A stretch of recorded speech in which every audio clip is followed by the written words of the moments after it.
Havre, Montana. It's where Dr. Donald Gibson makes his home. It's also where he practices as a chiropractor. Is this lumbar vertebra, that little white dot, is getting bigger. But Donald, who's known as Donnie to his friends, spends his time outside the office on the range, honing his hobby, trap shooting.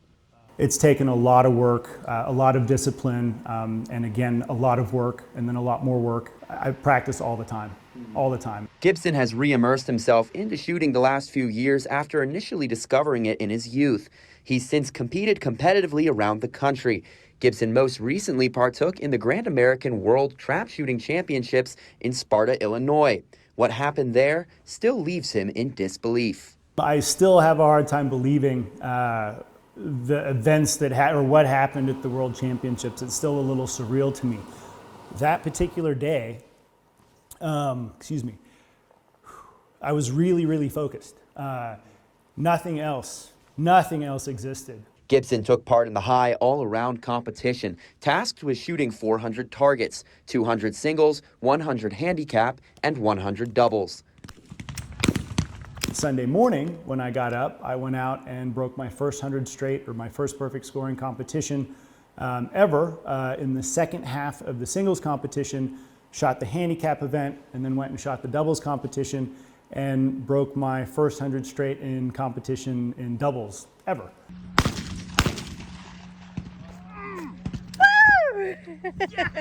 Unblemished. For his feat, Dr. Gibson was named the Class A preliminary world champion.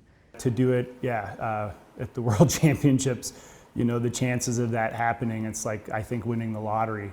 The thing that's unique is he was in the World Champions. He is a world champion in that event. Upon closer inspection, it became apparent that Donald's success was even greater than previously imagined.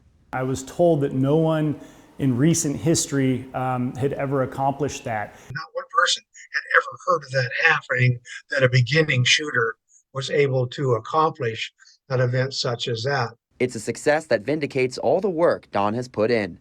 You know, there were a lot of people that would be negative, would say, you practice too much, you this too much, you spent too much on your gun, you this, you that, you whatever. So when that happened on that day, all of those efforts, all of the negativity that had come up, it all just kind of went away. And most importantly, Gibson wants to reinforce and foster camaraderie within trap shooting. Instead of this, well, I shoot this gun, or I shoot with these guys, or you're a girl, or you know, you're a kid, or whatever, I don't really like that kind of stuff. This should be, everybody should be welcome to do this, and everybody should be treated equally. From Havre, Owen Skornik-Hayes, MTN News.